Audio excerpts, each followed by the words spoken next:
ou boa noite. Sejam bem-vindos novamente ao meu canal. Hoje a gente vai estudar um novo conteúdo que a gente chama de número atômico e número de massa. Na verdade, são dois em um, certo? E apesar de ser um conteúdo simples, básico, ele é de fundamental importância para que a gente consiga entender outros conteúdos à frente, certo? Então, o que seria um número atômico de um elemento químico? Lá na tabela periódica, a gente sabe que os elementos químicos estão organizados em ordem crescente de número atômico, certo? Então, é como se fosse o CPF daquele elemento químico, onde apenas um elemento tem aquele número atômico. Então, não dá para confundir. É um número atômico para cada elemento. E a nossa tabela periódica, a gente tem essa organização em ordem crescente de número atômico, ou seja, do menor para o maior, certo? E esse número atômico, ele está representado pela letra Z, certo? Então, quando a gente encontrar a letra Z, significa que é o número atômico daquele elemento, ok?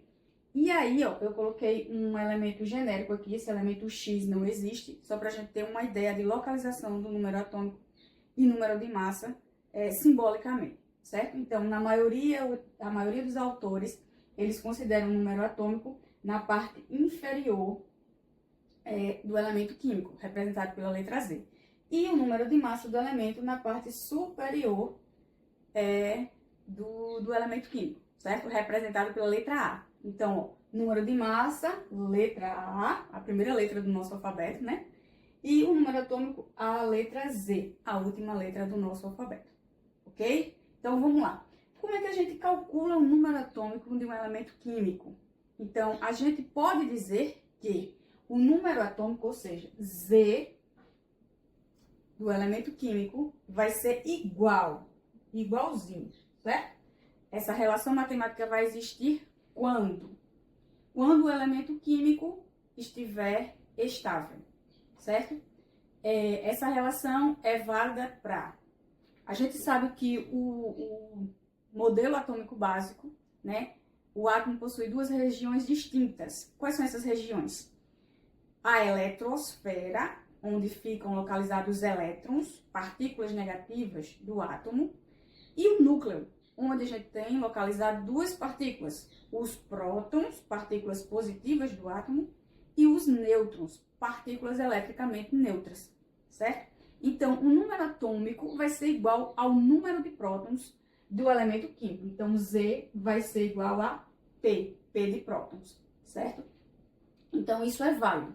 Z igual a P. E a gente ainda pode dizer que Z vai ser igual a P e igual a E de elétrons quando o átomo for eletricamente neutro, estável, ou seja, não tenha feito nenhuma ligação química ou reação química, ou seja, não tenha nem perdido nem ganhado elétrons. Então, quando o átomo estiver eletricamente neutro, que a gente chama estável, não perdeu nem ganhou elétrons, a essa relação também vale. Z igual a P e igual a E, certo? Então, número atômico vai ser igual ao número de prótons, que vai ser igual ao número de elétrons. Tranquilos?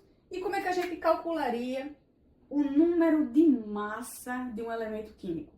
Então, o A do elemento químico, ou seja, o número de massa desse elemento químico, vai ser igual a... Ó, a gente já viu que o número atômico dele vai ser igual ao número de prótons, que são as partículas positivas que a gente tem no núcleo do átomo, e também pode ser igual ao número de elétrons, se o átomo for eletricamente neutro.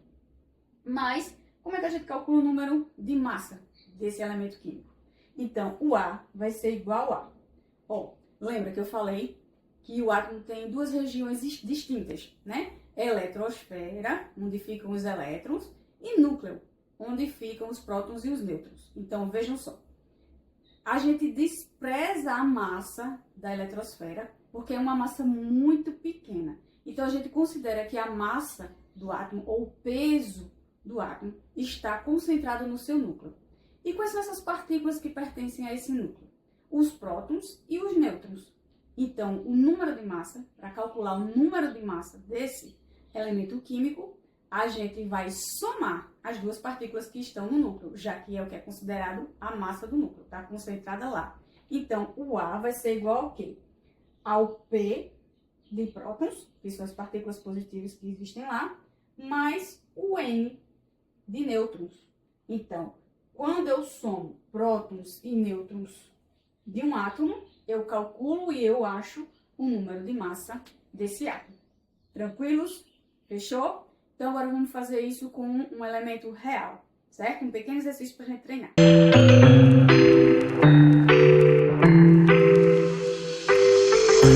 Vamos lá, pessoal. Eu coloquei um exemplo aqui básico, simples, de um dos elementos mais importantes que a gente tem na tabela periódica, que a gente tem no planeta, certo?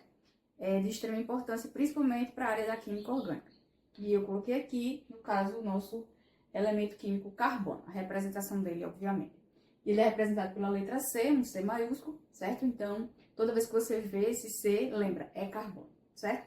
E aí a gente vai ver como é que a gente vai calcular o número atômico desse elemento e o número de massa dele. Tranquilos? Então, o que é que a gente tem de informação para que a gente consiga fazer isso? Ó, coloquei aqui como Y e X. Lembra que Y vai ser o nosso A, certo? Qual é o nosso A? Qual é a massa, o número de massa desse átomo de carbono? E o nosso X aqui é equivalente ao Z, certo? E aí eu coloquei duas informações aqui importantes para que você consiga descobrir qual é a massa e o número atômico desse elemento. Eu disse que o número de prótons dele é igual a 6 e disse também que o número de nêutrons dele é igual a 6. Com essas informações você consegue encontrar o número atômico e o número de massa, certo? Vamos lá, vamos começar pelo mais fácil. Qual é o número atômico desse elemento? Ó, lembra que eu coloquei, que eu falei para vocês na outra, na relação matemática, que quando o átomo fosse estável, certo? O que é que a gente ia ter? A gente ia ter uma relaçãozinha que ia funcionar, certo? Onde Z igual a P e igual a E, certo? Então, isso se encaixa nessa situação. Não diz em nenhum momento que o átomo sofreu algum tipo de reação ou que fez alguma ligação química, ou seja, ele nem doou, nem recebeu elétrons, ele está eletricamente neutro, estável. Para esse caso, aquela relação vale, certo?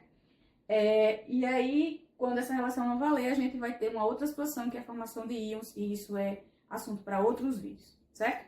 Mas, por enquanto, vamos trabalhar com essa situação. Então, qual é o Z do carbono? Ou seja, qual é o número atômico do carbono lá na tabela periódica? Se eu estou dizendo para vocês que o número de prótons dele é igual a 6, e aquela relação vale, então, lembram? A gente colocou que Z vai ser igual a P e igual a E quando o átomo for eletricamente neutro. Então, se eu disse a vocês que P vale 6, então quanto vale C? Se eles são iguais, também vale 6, certo? Então, quanto é que vale Z aqui? Z é igual a 6, certo? Tudo bem? Tranquilos? Vamos lá. E agora, como é que eu calculo o número de massa desse elemento? Vejam só. Tem uma outra relaçãozinha. Eu disse que A é igual ao quê? A soma das partículas que tem no núcleo do átomo. Porque a massa é calculada levando-se em consideração apenas o núcleo, certo? Então, vamos lá. Então, quais são essas partículas? Os prótons, que também poderia ser o número atômico, certo? Já que eles são iguais, mais o número de nêutrons. Ok? Tranquilos? E o que é que eu tenho daqui já, o que eu já consegui? Vamos lá, a gente repete o que a gente está procurando, né? A variável que a gente está procurando. E a gente começa a substituir o que a gente tem, certo? Então, vejam só. Quem é P? Ou seja, qual é o número de prótons do carbono? A gente já viu que o número de prótons do carbono é igual a 6, certo?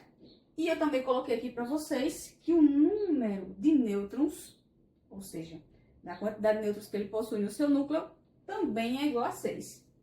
Então, eu substituo e chego à conclusão que o número de massa do elemento carbono vai ser igual a 12. Ok? Então, agora eu sei que o carbono tem massa igual a 12 e possui número atômico igual a 6, certo?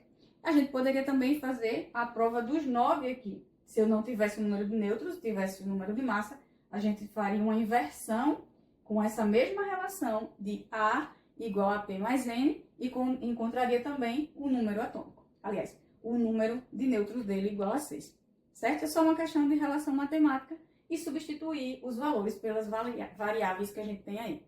Tranquilos? Espero que vocês tenham entendido, aprendido. Qualquer coisa, deixem aí nos comentários que a gente sempre tenta melhorar os nossos vídeos, certo? Fiquem com Deus e até a próxima.